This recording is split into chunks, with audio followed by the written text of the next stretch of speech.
And we're off. All right. We're live. All right. Well, I guess we're ripping no intro video this week or anything. No, not now. Not now. Welcome to the Midnight Green Show. Sponsored by Seatgeek, Burgers by Wildwich, the Loaded Teashop, Dubby Energy, and Warlord Beard Oil. Promo codes and sponsors are in the description. We're going to start this off. We'll introduce ourselves. I'm Matt Pareto. I'm Nick Morrow.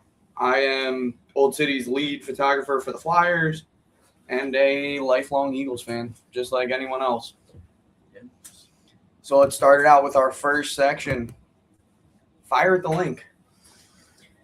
All right. Well, So we're kicking this off with a hot take. yeah. Our hot take of the year is Top 5D. and a top 5 or top 10 offense. Yeah. I think the defense, I think there is a little help. We needed safety. But I think other than safety, we're right there. Yeah, we definitely need the safety play to be up to par because tight ends from around the league have ate us alive in the past repeatedly. And that starts with linebacker play, of course, but that also falls on the safeties for playing in the box and just knowing their role. And right now with Makuba and Epps as your starters, you're a little shaky because that's not a lot of starting experience. Yeah, and then you have Wisniewski, he's currently hurt right now. He's a rookie. He hasn't had much time to prep.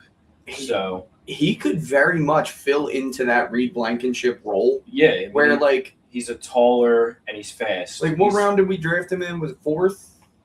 No, that was towards the 7th. Towards the 7th. So we got him very late in the draft. Reed Blankenship in a similar way, smaller school, but we got him later in the draft. He had to fill into a big role, and guess what? He became a captain. Now he's in Houston, obviously. Best of luck to him. Yeah. I have no bad blood for him, but that brings us to our offense. Sean Mannion. Yeah, first year guy, first year play calling in general. I mean, we'll see, but I think he has all the tools around him to succeed and have that top 10 offense. Oh, definitely. 100%. I mean, a lot of people are keying in on the fact that we've lost A.J. Brown, which it's a loss. Yeah. But his attitude held back the offense in a lot of ways. Yeah. We've seen Jalen show up smiling. Yep. A little more vocal as a leader and just. Yeah, and they've also talked about it too. Like, the offense got together, the receivers, the running backs, they all got together in the offseason, which they haven't done, they said, I think, in 2 years. Yeah, there was just a lot of tension in that locker room on the offensive side of the ball. And you could kind of sense it as the trade was leading in, where it's like everyone knew it was inevitable that a breakup would happen, but nobody wanted to be the one to say it in-house. Yeah. Like Mailata, they asked a lot about it, and he would just keep saying... He very much deflected. Well, I mean, he did have the Jordan Mailata show with WIP, and they're going to be on him more because of that. That's a self-inflicted wound on his own part. You can't put yourself out there like that. I don't like shows like that. It's kind of like Parsons in Green Bay and Dallas with the show, and players with podcasts in season. It's a recipe for disaster, and I don't like it. I don't either. I think, and a lot of guys, with Mailata going on WIP and everything, they're very hard on what's going on, what is this. They're very on you about it. I mean, we saw it this week. Jalen Hurts threw, a few interceptions at practice this week, but they posted one. It got more views, 16 million views. It got more views than the Seahawks winning the Super Bowl last year. Yeah. Think about how people hate watch him in his own city. On that, too, the Bills, they posted the same thing, and they had almost 14 million less views. Yeah, I think it was around 800,000 when I saw it. And it was just mind-boggling that people put their quarterback down that much. He has brings us into our next topic very easily, which is talking Hurts. What do we have to say about the drive in him? Right now, I think coming into camp, coming into OTAs and everything, he's came in and he's looked and sounded very sharp. Oh, yeah. His physical appearance, too. His physical appearance, he looked good. He looks more in shape. I think the first video I saw of him, I looked at it. It was like a little drill where he had to shake a defender and then just take off. And my mind was blown because he just looks so cut. He looked a little thicker last year, and this year he just looks back to that. I don't want to say back to that 2023 version, but he does. And you can kind of tell he's getting a little bit of that the movement back in his legs and everything. He's got that fast, quick step again. Yeah. He's able to move. Last year it didn't really look like that in the pocket as much. I think we're going to see more of him. He was a little more timid. Our O-line was a little worse. Yeah, there was a lot tensions. of notable injuries. We had injuries, and there was tensions between – I hate saying this, but there was tensions between Stoutland and the O-line. Yeah. I think he wanted more of a role than what he – and it's weird to say this, but what he deserved. He was an O-line coach, and he wanted to be the run game coordinator as well. Yeah. That puts too much on his plate. Yeah, I think it's good to go back and give Jalen Hurts you have one guy running the show. It's one guy. Yes. There's no more, okay, he's going to run the run game. He's going to do the pass game. I'm going to play call. Yeah. There's no more of that.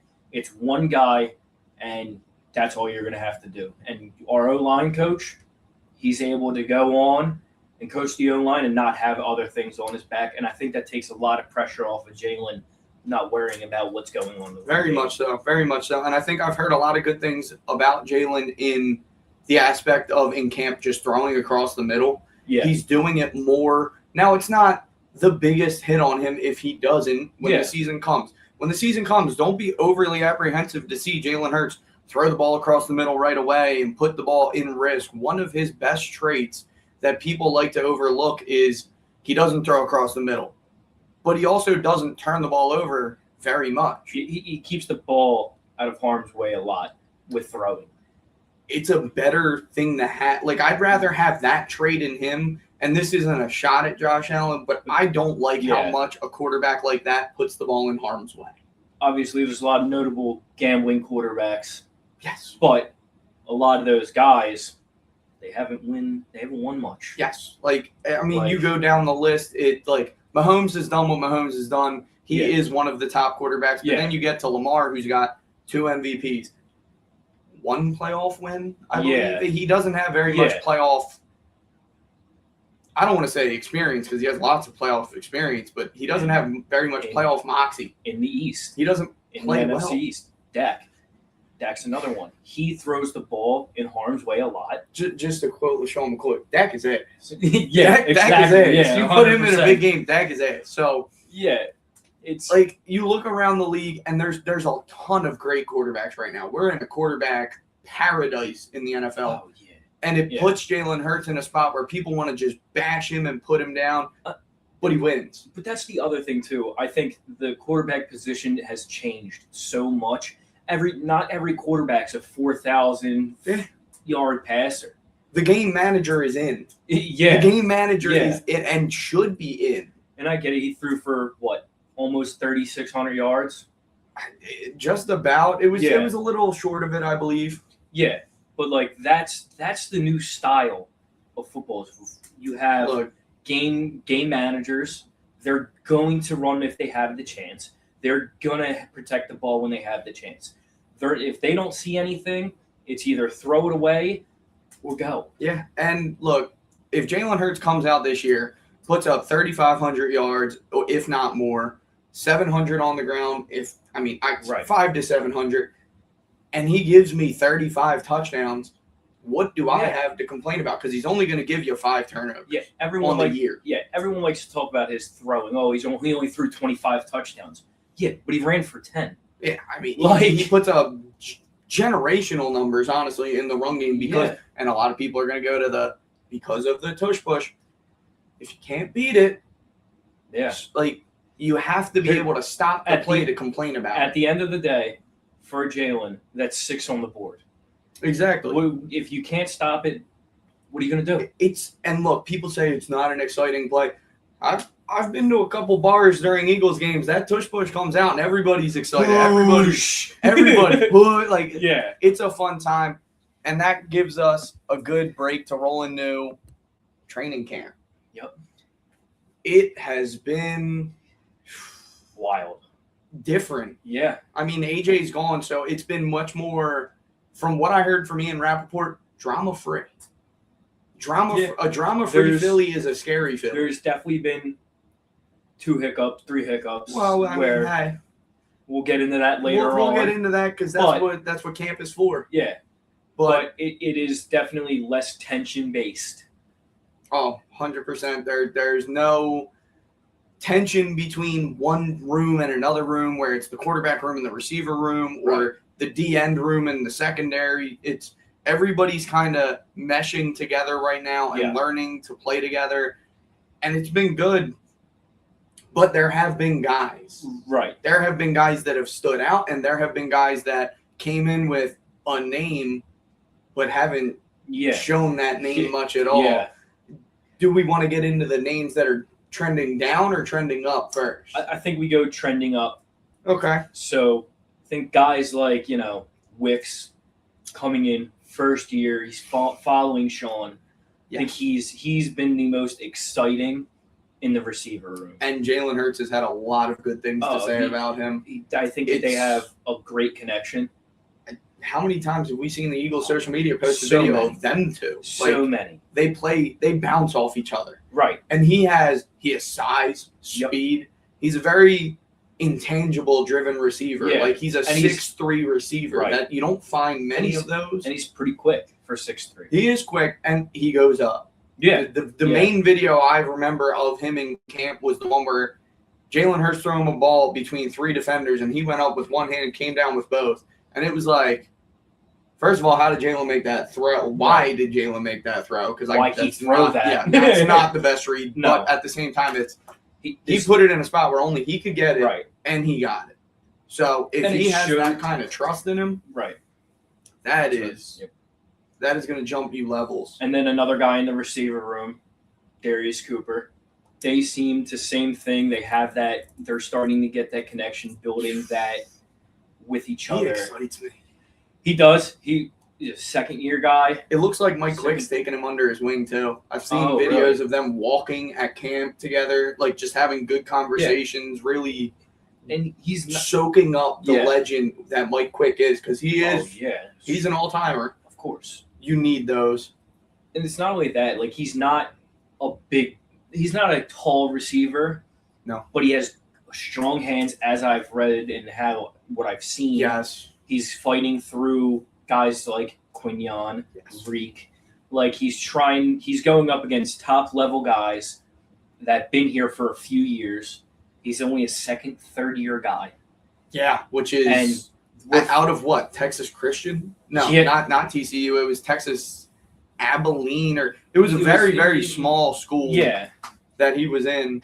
He came out of nowhere, and he was 100% our training camp darling last year, our preseason darling. Yeah. And every year we have one. I think we're going to have one that doesn't make the roster this year. And he's a returning face. Yeah. But that's how it goes sometimes. I think Quez Watkins will be, and this is, I guess, a hot take, but I think he will be our preseason darling, where he shows a lot, but he just doesn't. Yeah, because he's a veteran guy. He's been in the league for decent amount of time now. I believe he's only been on 2 teams though. Like he's only been on between us and Pittsburgh. So yeah, and I just think he's going to take advantage of third string guys. Yeah. He's going to take advantage of the second string guys. I think with his speed, he should be so much of a better receiver. We saw it when he was here. Speed kills, but only to a point. Yeah, like you have to be able to. I think we saw it a lot when he was here the first time. Wide open balls he was dropping. You just can't trust.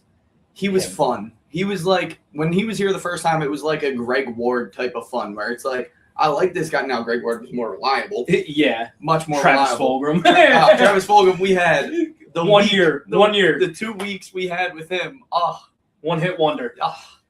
Whenever people post something where they're like, name a forgotten receiver, Travis Fulgham's always my pick. Yeah. But I think Quez could be one of them guys. He could be a training camp darling. Yeah. And going back to this same wide receiver room, sadly trending down, Johnny Wilson. Yeah. I had a lot of excitement for him. He's 6'6", 6'7", and he just I've heard a lot of balls getting broken up from his hands and everything like that. Smaller corners too. It's not even like it's not like Reeks breaking them up. It's like guys like Mac McWilliams, who's been a very big standout, but Mac McWilliams has made a lot of plays on Johnny Wilson. And and Jonathan Jones, which is an older guy who's now hurt.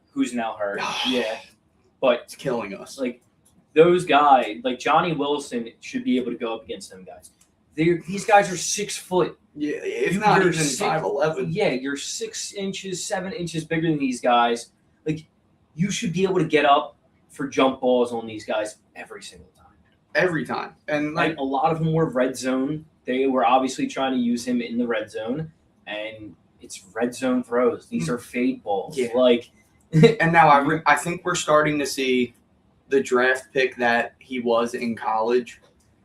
We drafted him strictly off his size. He wasn't 100%. This freakish college player, which at that size, if he was a freakish college player, he'd have been a first, second round pick. Yeah.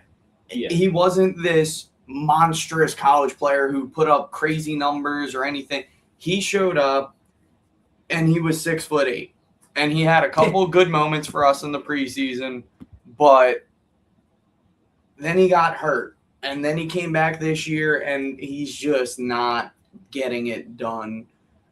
But a name that everyone likes to throw around that you either love him or hate him because of if you love or hate Jalen, Tanner McKee. Yeah. What's he doing? Tanner McKee is just he's just not. Everyone like to say, you heard a lot of we should start him over Jalen. Well, we saw it in 2 games. The Giants game, and he played against the Commanders when Jalen went out with a concussion. And the Giants, Pickett did, but we don't like to talk about Kenny Pickett. Yeah. He had decent games, but they weren't like, oh my God, we should start this guy. Well, we lost to the Commanders, so that says enough in itself. Yeah. They were a dumpster fire last year. They didn't have Jaden Daniels. They were starting Marcus Mariota. They're a notable team this year. Yeah. Washington is notable. Honestly, our whole division's notable. Yeah. New York brought in a good receiver room. Yeah, I think the only problem the Commanders are going to have is the drama that's going on right now. Well, it's going to run into the way, but we'll get into that. It very well could run into it. Yeah. But back to McKee, I haven't heard anything good. Haven't heard much bad. Bad. A little bad, but sometimes no noise about someone doesn't. It depends on the position. At quarterback, no noise, that's bad. Really. At corner, a guy like Reek Woolen, who there's been no noise about, that's great. Yeah. If you don't notice a corner out there, that is such a good thing to have because that means you're not getting targeted. And if you're not getting targeted, you're locking up your side of the field. Yep. Now, he's still not a man corner. No. You can put him in there, here and there, but he's going to get beaten, man. 100%. But in zone, he's still one of the better corners in the NFL in zone. Yeah. And his height, freakish. 6'3", 6'4". Yeah. And his speed. He's insanely fast for corner. Speed kills. Yeah. So that's what makes him such a great zone corner and what puts him in Fangio's defense on the outside in a perfect spot. Yeah. I think we do play a lot of zone, so I might change this year with Q and Coop. They're changing and everything. Yeah. They I know all the tall Q's going to safety. Coop's going to safety. He's not going to play safety much. We've run so many nickel packages. We do. He's our nickel corner. There is no change going to happen to that. If he's not the best nickel corner in the league, he's top 3. 100%. I mean, he's coming off an All-Pro year. Yeah, All-Pro Coop. Yeah, he was ranked as the best nickel corner last year. And we have a history of it. I mean, Avante Maddox, when healthy, was the best nickel corner in the NFL. We picked up Isaiah Rodgers when he had his gambling issue. Yeah. He came in. And when he came in, he was the best slot corner in the NFL. Yeah. So we have a tendency to have that continuity at the slot corner position, and it's a very important position because slot receivers, you're going against they make or break you. Yeah, you're going against speed. There's a possibility you're going up against their number one guy. Exactly. Like, if you're against a good offense, they're gonna move their guys around. We saw it when Coop faced Justin Jefferson against the Vikings, and he broke that pass up. Yep. The best offenses will put their best receiver everywhere on the field. Yes. Jamar Chase, 4th and 1, they threw him out on a flat. Coop came up and made the tackle. Huge. Like, secure tackle. Not only is he great in coverage, he's a very good safety type of tackle. Yes, he is a very good wrapping. Not a big hitter. No. But he wraps. I mean, look at the Derrick Henry hit. Yeah. He wraps them up, and he makes a good play. I think going back in, we got a question to answer. Okay. Could Tariq Woolen make the Eagles cornerback trio the best trio in the league if he plays like he did in 2022? 100%. I think it could. I don't know many. There's not many trios. No, there's duos. There's scary duos, and I mean, not even many. Most teams have one. I think even though there is some issues with this person, the Seahawks picking up Terrion Arnold today. Yeah, that's a risky pickup. It's a risky pickup. But putting him with Witherspoon and Bryant, oh my God, yeah, that makes them instantly probably the best trio. I mean, the Rams have a handful of guys. Yeah, because Arnold's going to be their CB3. Yeah. And he's better than Reek. Reek is our CB3. As of right now. Yeah. The best duo in the league, and I know a lot of people will argue it's Quignon and Coop, and they play well off each other, but it's not. Right now, and it's strictly on paper, it's Sauce Gardner and Javarius Ward. Oh, yeah. Putting those two together in a winning defense would be. And even though he's a rookie, AJ and his brother, they could be a scary duo together. Brothers play well together. Yeah. I mean, brothers definitely play well together. And Atlanta could be a team this year. They need to figure out their quarterback stuff. I think that their defense is good. Yeah. But their offense, they got weapons. Quarterback mainly. Yeah. They need to figure it out. They got to figure out the quarterback situation. Going back to camp. We've had some fights. Yeah, but one thing before we move on, I do want to point out Hollywood Brown. Awful. He has just not been good. I haven't. And when we signed him, I was excited. I heard a lot of good things. He worked with Jalen, and then we got into camp, and it's just pass breakup after pass breakup and drop after drop. And it's the receiver that we saw in Kansas City, not the receiver that we saw in Baltimore. Yeah. In Baltimore, he was Hollywood Brown. He's fast. He gets open. And now he's kind of just another guy out there. Yep. So, but same thing. We've got some fights. Yeah, we've had two. That one was a little scuffle. Yeah. Normal training camp type of fight. Yeah, the second one, little bit more than just a little bit of a scuffle. Let's get into the first one. The first one, you had Steen and Ty Robinson, second-year guy. Apparently, Steen did throw a punch, missed, but they did have to get separated. Yeah. But it was a quick passover. Yeah. It wasn't like it kept boiling and that's your typical training camp fight. They get into a little scuffle. Right. They get separated, and then after practice, they come together. Hey, man, are we good? We're good. All right, cool. Yeah. The other one, that was a bit of a doozy. You had Moro Ojomo and Fred Johnson going at it. So apparently, Morrow threw a punch. Fred Yeah. kind of let it go, walked away. Yeah. And then they came back together, and Fred pancaked him. Yeah. And when Fred stood up, Morrow took his legs out, and then they were going at it. Yeah. They had to be separated. It had to be separated by some notable names like Nolan Smith. Like, this isn't just a fight where coaches got in. No, players had to break it up. Yeah. Ashlyn Sullivan said that it was the biggest training camp fight she had seen. Right, yeah. Which in Eagles camp, that's not surprising because we don't have too many. Yeah. Yeah. The other thing, I just, both of them guys, I think tensions were high probably all day long. They probably had one-on-ones versus each other. The tension was already there. Football's an aggressive sport. Yeah. Guys are going to get up. Guys are going to go be down. Yeah. And when you're in those dog days of camp where you've been going for 100%. 9-10 days in a row against the same guys doing the same things, when someone gets the best of you and you've been getting the best of them, you're going to get mad. Yeah. Yeah. It happens. I think that I don't think that this is going to affect anything.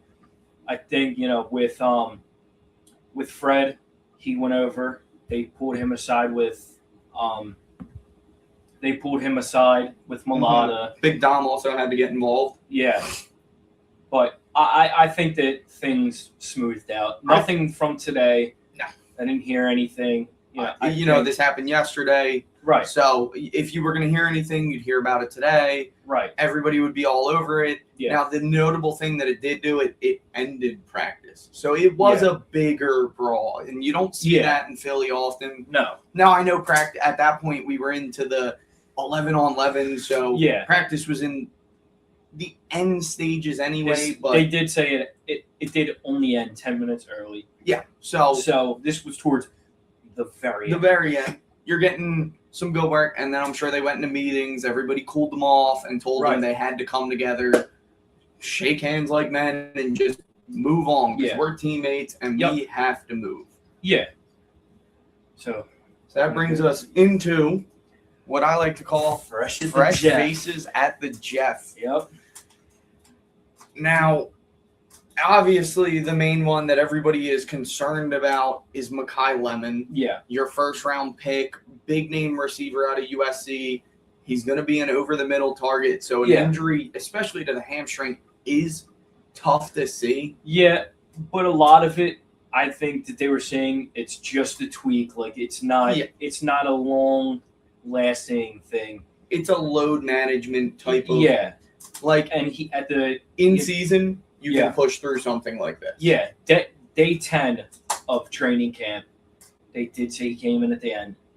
He did run a little bit. Yeah. Like him and Jalen got together. Day 9, he was at the jugs machine. He was catching some passes. At the end of practice, him and Jalen had some mental routes for each other. So they're still growing their connection. And big. The other thing that I want to mention about Lemon, there was a video of Jalen, him, and Hollywood Brown all together, and they were all talking. Lemon was helping Hollywood with a couple of things. You saw that. You see that nobody's got an ego right now, and that's the biggest thing. And Hollywood Brown being a veteran guy and being able to listen to a rookie just shows a lot about what this team is basing themselves around. Yes. The other one, second-round guy, Stowers.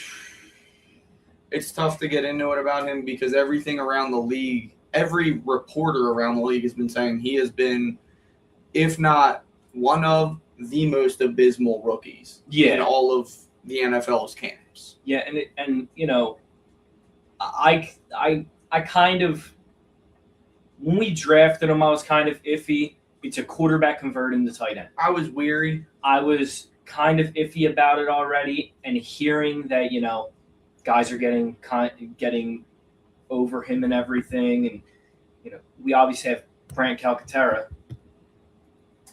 and I didn't think that Stowers was going to get put over him. Yeah. Could he be a tight end 3? Maybe. I don't think we have a tight end 3. No, not really. No notable But names in that are coming to mind. new system, you might need it. Like, we Yeah. run a lot of 2 tight end sets. A And lot of under center. so he's not going anywhere. He's a No. second-round pick, too. So he's going to be go here. anywhere. But the bigger thing that we did on day 2 of the draft was we traded for Jonathan Grenard. And we didn't give up too much for him. I mean, we gave him a big contract, 4 years. Was it $100 million on the dot?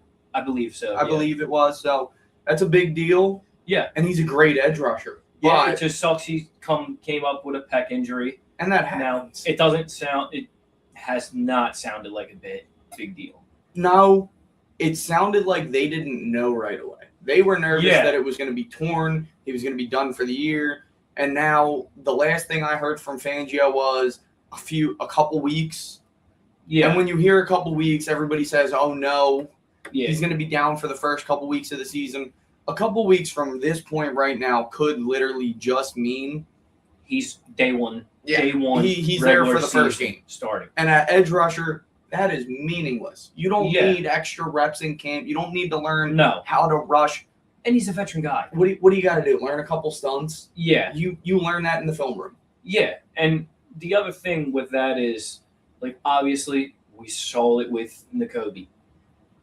He tore his pec, and he was out for almost like a year and a half. I mean, it's a bad injury when you tear it. Because in football, you use it a lot. And especially at the edge position, you're pushing and pushing and pushing. And there's a lot. Like, the pec is kind of like the hamstring in the fact that it's like a rubber band. Yeah. When it goes, it snaps. And it's hard to repair, and it's hard to keep intact. But a strain is just like a hamstring strain with Lemon, where it's you can be okay moving forward. Give it the time to heal. You'll be back to you. Yeah, 100%. Going into the draft again, Markel Bell. Very exciting guy. Yeah, I heard a lot of great things from Lane himself. Which is something we have to talk about. Yeah, which sucks. But we'll get into the Bell and Lane thing in a couple minutes. Yeah. We got some other players to hit. Yeah. A couple later round guys, some pickups in free agency. Another guy fresh is Peyton. I'm a little excited. So am I. Boy, can that guy run. Yeah, he's a very mobile quarterback. He actually, I watched a little bit of him in college. He does have a great arm. They are not so much of a throwing team, but when he throws, they're very much like a Central League wing T type of team where they run it, and when they pass, don't get beat because he will beat you. Yeah, and I think that him having a good arm, I think that he could possibly make the QB3 if he can. If he can adjust to the NFL. If he has a good preseason, which he's going to get a lot of reps, being the man on the bubble, man on the outside, I think he definitely can make that spot. Yeah, and then same in the quarterback room, Dalton. Red Rifle. Yeah, I mean, look, he's a veteran guy. Yeah, it's exciting. I think that this is a perfect room for him to come into. I think it's really helpful for Jalen.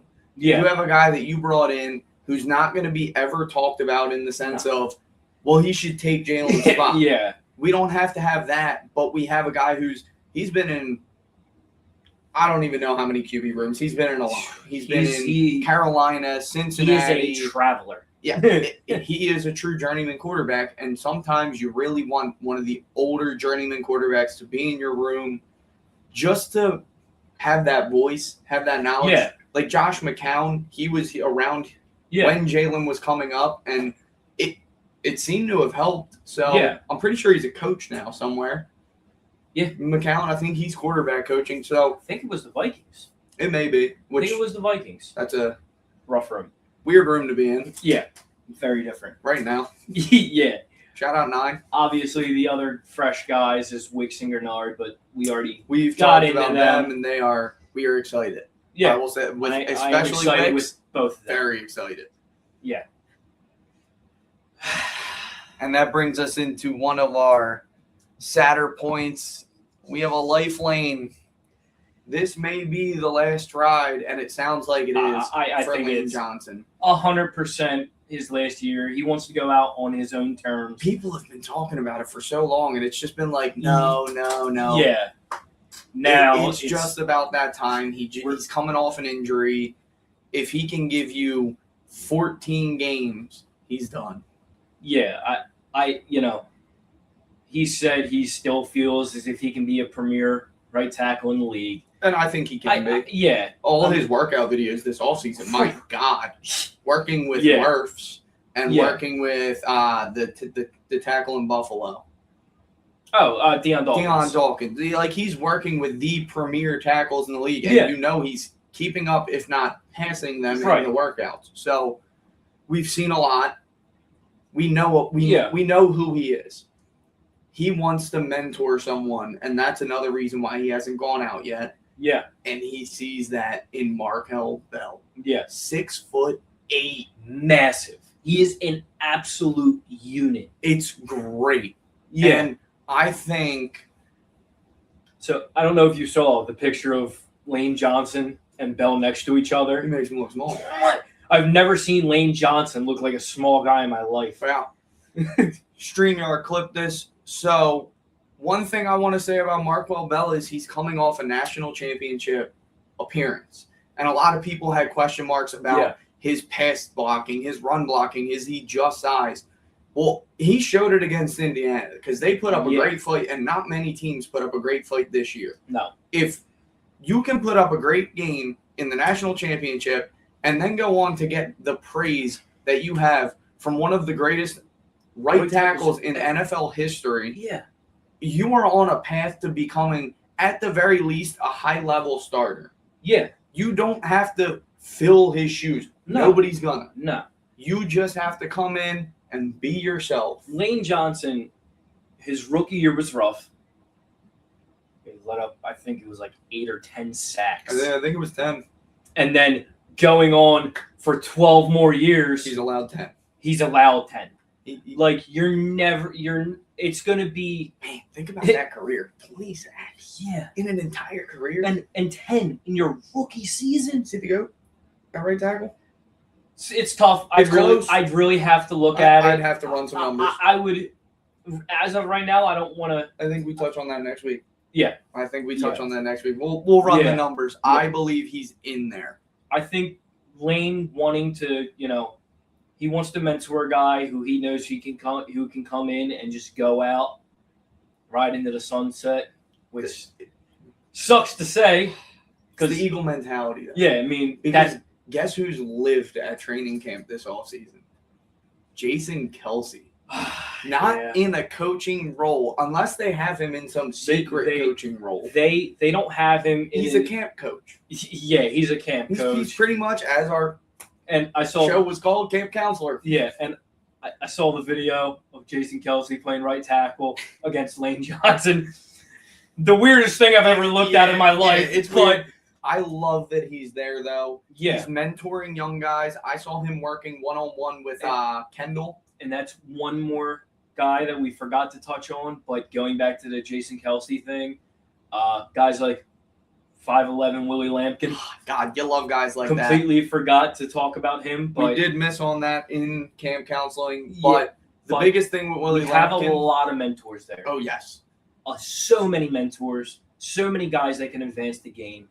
Lane and Kelsey being the most notable. Yes. I think, And that's what I like to call the Eagle way. Like, guys come here, and when they love it and they stay here as long as they can, and they have a career where they are considered a true Eagle, they always come back. Yep. They always come back. Kelsey obviously had, his body was falling apart. It was rough.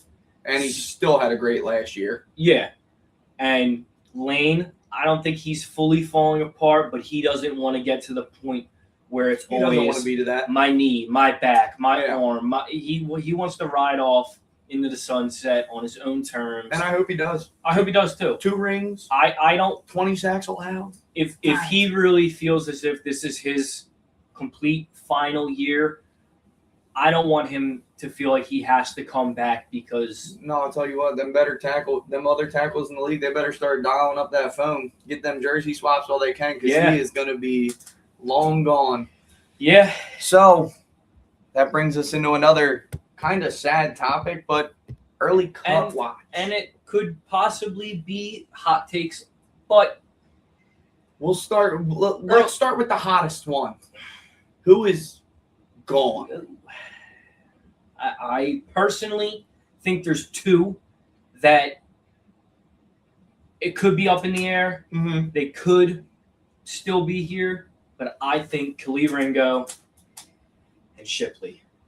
Yes. I think both of those guys are maybe on their way out.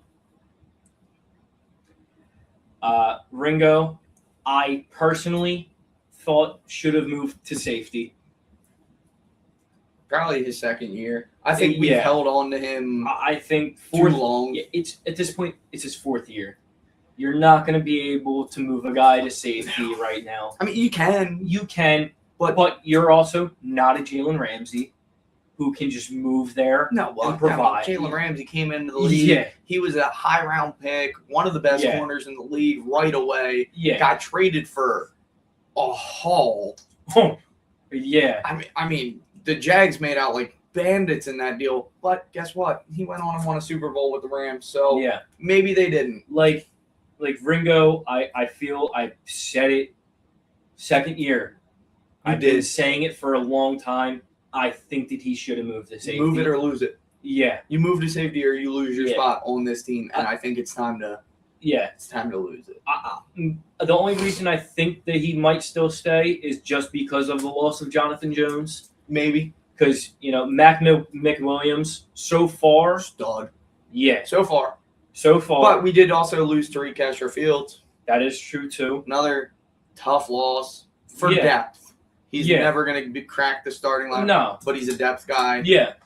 And Shipley, I think that we have such a large running back room right now. I don't want to lose Shipley. I don't either. But you have between you're not going to be a running back too. So everyone knows Saquon's your starter. Everyone and their mother knows that. Yeah. And then you have Tank Bigsby, which was awesome last year. Yeah, he could have very well went somewhere and started, but he decided to sign back here and stay. Guess what? We've liked him since he was at Auburn. We knew he was a threat. Yeah. Then you have Dameon Pierce in the third spot, which if he stays healthy, we saw what he did his rookie year in Houston. Nobody knew him until bang. And this dude's just having some of the angriest runs I've ever seen. Yeah. And another notable loss, Elijah Mitchell, who's out for the year. Yes. He's on the IL. Well, we do have another back. Carson Steele. Yeah, I forgot. Yeah. He's just there. He was a draft pick. He's a kick return, punt return guy. Yeah, he's not going to be your what he is? Rah wow guy to get in there, but he'll be know what he in the room. Know what he feels like to me? It feels like Britton Covey in the wide receiver room. I like Britton Covey. Yeah, I love Britton Covey. I know you love Britton Covey. I love Britton Covey. But I feel like he is the Britton Covey of our running back room right now. He could go in for kick returns. He can go in for punt. We are a Jalen Hurts supporting show. We are also a Britton Covey supporting show. We love Britton Covey. That man gets himself killed on punt returns. And he never fumbles. That dude does not know how to raise his arm and wave. I bite my tongue every time he catches a punt because the arm never goes up, but he never fumbles. Yeah. So, what am I supposed to say? But he gets hurt. Here and there. Yeah. He's a little guy. The other guy that I think also is getting cut. Not a little guy. Not a little guy. Very much not a little guy. Johnny Wilson. Yeah, probably. I think that this wide receiver room is just deep. So deep. I don't think he fits in it. No. He doesn't fit in this system either. No. We brought in, we got rid of A.J. Brown and we had Devontae Smith. And then we brought in Wicks. Hollywood Brown. We brought in all these guys that are similarly. Elijah Moore. Another one. Similarly built. All guys that can, and here's the common theme. they can all run routes over the middle. Mm-hmm. Nobody in this system other than if you go back and Johnny watch Wilson, which unless you convert him to a tight end, he's not going to make a career at his height. No. He just doesn't fit in our offensive scheme. No. If you go back and watch the Green Bay Packers last year, almost everything is over the middle. Yeah. I mean, it's middle or deep. Yeah. The outside passes are either quick outs or deep passes. Yeah. And it is almost based middle and deep. And I'm okay with that. I mean, look at what they did with Josh Jacobs running the ball. So, like, when you have a two-headed monster in Jacobs and who is their second running back? Is it Mitchell as well? I think they have a Mitchell as well. They probably do. But set malfunction. Yeah. Yeah, I think it was Mitchell, but I just don't see him. No. I think that him being cut, maybe he can go succeed somewhere else. Maybe he gets a chip on his shoulder. I just don't see it. I would call his cut, release, whatever you want to call it, happy trails. Like, I have no ill will for you. Yeah, I hope you do well. I hope you do well, but I also hope you don't do well. Please don't do it. Please don't do it in my division. Yeah. And that brings us into our last category. We got a game tomorrow.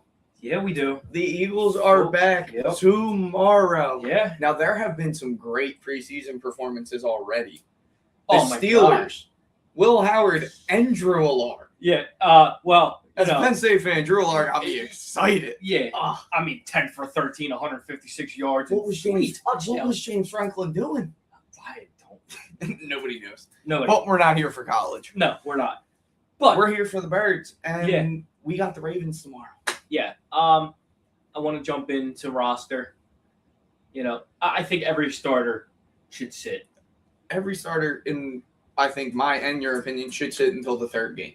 Yeah. Give them a quarter in the third game, maybe at most. Don't kill your guys. No. Nick Sirianni's never been one to play the starters in the preseason, and guess what? We may not start the hottest, but we always finish in the playoffs. Yeah. So do what Sirianni, just stick with what you're doing. I think for us, positioning-wise, I think quarterback, this is a fight for quarterback 3. You play out the whole preseason, and this is a quarterback 3 matchup. Yeah. Who is going to come in here and be your reserve quarterback? Yeah. Is it going to be Tanner McKee, or is it going to be Payne?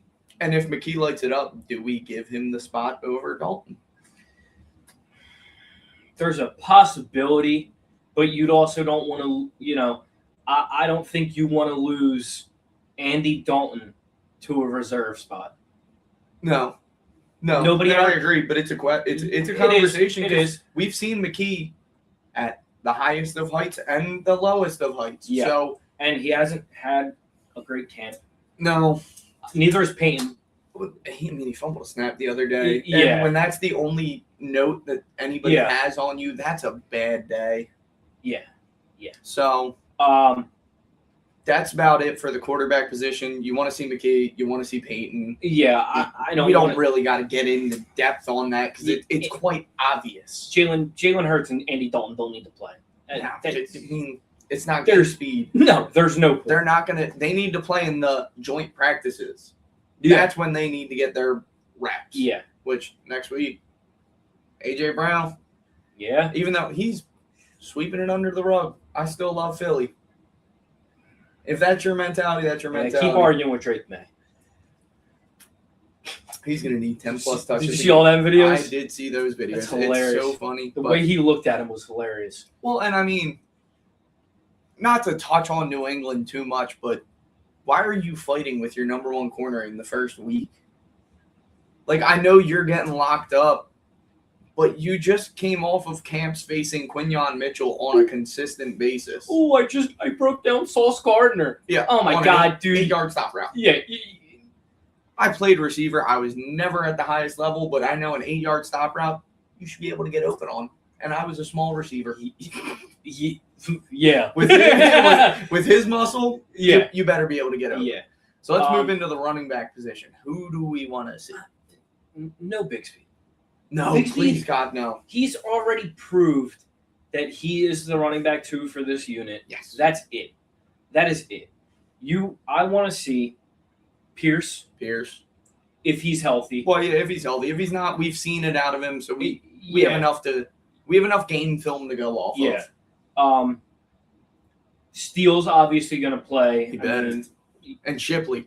Yeah, and Shipley. I want to see Shipley and Steele battle. Yeah, I think that this is just a battle of who is going to be our third running back. I don't know Mannion, but I'd love to see some 2 running back sets. So do I. I don't know him well, but 2 running back sets always seem to be not great, but a nice change of pace. Yeah, 100%. I mean, we're going to see a lot of 2 tight end sets, so you might see Calcaterra in the preseason a little bit. You're going to see a bit of Grant. You're going to see Stowers, obviously. Our biggest real quick, a couple years ago, who was that tight end that we loved in the preseason? You know who I'm talking about. EJ Jenkins. Jenkins. Yes. EJ Jenkins. Yes. That guy was awesome. Yeah. Oh, he's still here. He is still here. He could outplay Stowers. He could definitely outplay Stowers. And then there was a big dude with long hair.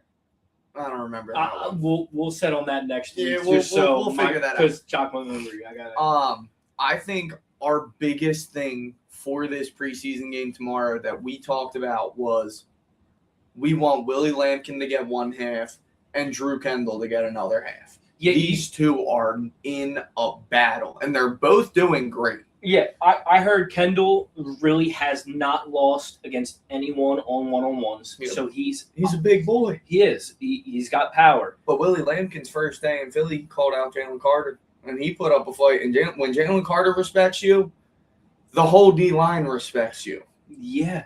So that's something that is so notable. I even though, he is a smaller guy. And so was Jason Kelce. I mean, not that small. It's really hard to be that small. But guess what? Those guys that are that small, when you get to the highest level, you have the heart. And if he can move out of center and he can snap that ball and get out. That's all. When you're a center, that's all you need. You don't have to be the best blocker. I think with Cam Jurgens being injured a lot, I wouldn't mind keeping both of them. I wouldn't either. I think because Drew Kendall, he can play right guard and left guard. And he's also injury prone. He is also injury prone. As an injured player from Michigan. Yeah. So, Willie Lampkin. I was high on him too. Not very injury prone. No. I haven't heard of anything. I was high on Kendall. I thought that How could you not be? Yeah, I thought, him at Michigan, he was extremely good. He was J.J. McCarthy's center. And look what they did, not only winning a national championship, but look what they did in the run game. Yeah. Blake Corum ran behind him. They were an inside run team. Yes. So he can do it. Yeah, 100%. If that's our system and we're going to run inside the tackles, you can plug and play him if you need to. 2 guys that we didn't really touch on much, and it is 2 guys undrafted. Well, no, one was drafted. Okay. Bernard Uar. I'm excited. I am too. He's big. He's big. He's fast. He is a physical anomaly, and that's about all that he is. Yeah, but that's okay. Yeah. If he can seriously, if he can use that power and that speed, I don't even really want to see him at D-tackle. I kind of want to see him off the edge. Yeah. With how fast he is. Yeah. But with that type of strength, he could clog up the middle. So 100%. He's the type of guy where I just want to see him on that D-line. I want to see him out there. I think go have some fun, big boy. What we saw last year with Ty Robinson was not great. No. I had so high hopes for him. Maybe he could, maybe that was a first year jitters. Like, oh shit, this is really my life. Oh shit, I'm in the league. Yeah, that was his welcome to the league moment. But if it doesn't show this year, the funniest thing I saw from Bernard is the phone call where he goes, "Do I have to walk?" That was good.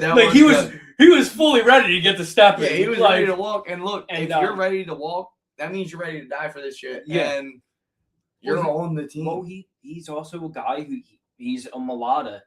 You know, he only played rugby. Bernard never played anything. I think he was just a big dude that worked out a lot. A big dude that worked out a lot. I mean, hey, he put his mind to it, and guess what? He got drafted. Yeah. Crazy. Yeah. The other guy that I've been hearing a lot about, he's an undrafted guy. He's a rugby player. Mm-hmm. Wiryu. I haven't heard anything around here. I heard a lot about him. He's playing middle linebacker. How is it? They said that he's fast and he can blitz. They basically said, like, what I was hearing is he's a blitzing guy. Like, he's not going to be great in coverage. Obviously, first year guy, never played football in his life. He's not going to be good in coverage. But if you can put him in, if you can punch him in on certain downs, you know, where it's short yardage and you need a guy to get back there, I think that a guy like that who can blitz and who is willing just to put his head down and blast through whoever's in front to have on the roster. And you just blast through whoever's in front of your face. Go ahead, dude.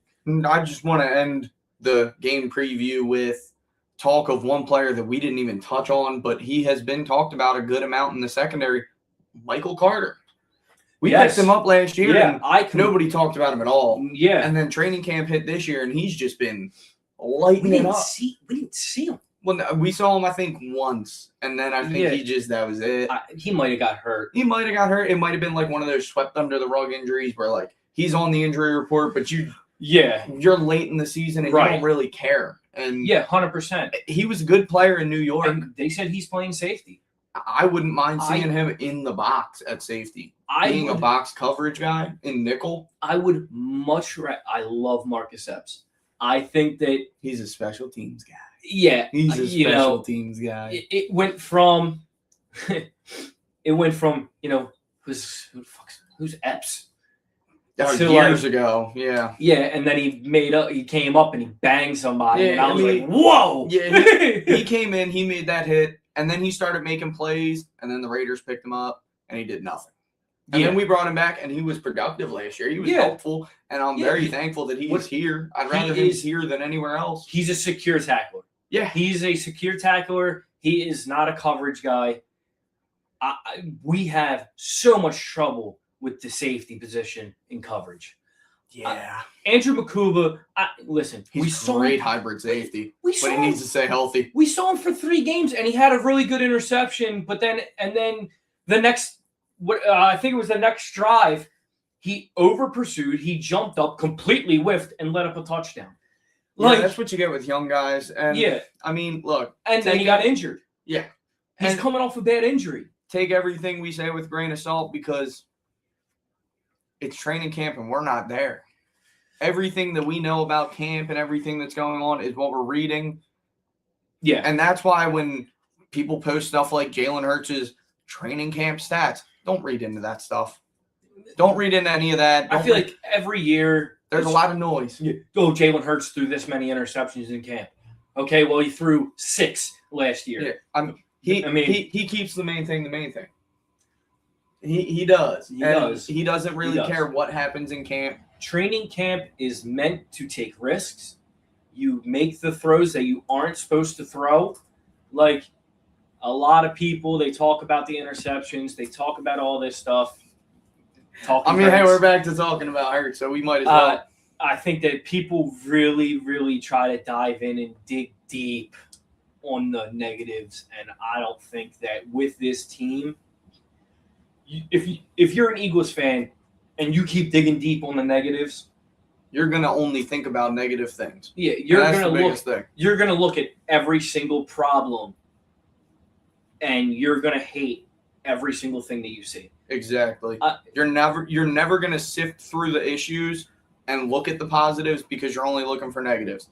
With Jalen Hurts, he is and look, this could be a hot take. Jalen Hurts is top 5 quarterback. Jalen Hurts wins. Yeah. Jalen Hurts, when the games matter the most, plays his best. And I see it already. Everyone talking. Oh, Justin Herbert, though. Justin Herbert.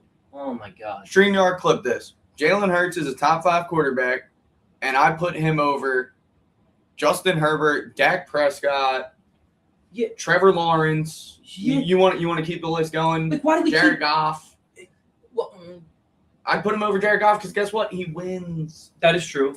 But so, yeah.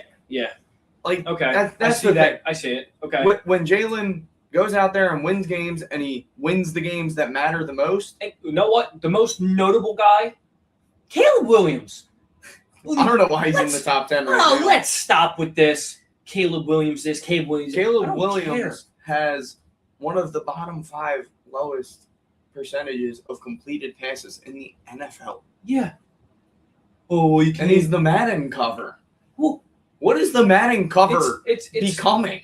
Everyone started to kind of get on him on his top about stuff. Well, because he When made he- one good throw against Packers. Yeah, he ran was a 35 great throw. yards downfield and chucked it up and prayed. It was a great throw. Yeah. Bonehead play. Yeah. Nope. Like, No good quarterback. No half-minded, decent human there's being. one good quarterback that will do that. And while he wins. And look, that's the knock. Yeah, Like, he makes them throws. he makes them throws, but all like the time. the biggest thing when it comes to ranking a top 5 list of quarterbacks is, do they win and do they get up when it matters? Yeah. Getting up when it matters is the biggest thing. And 100%. I think this team's going to do that this year, and I can't wait to cover it all 100%. year long. All year. So that's going to be the wrap on our first Yep. episode. Thank you for joining, Yeah, appreciate it. and we'll see you guys next week. Yep.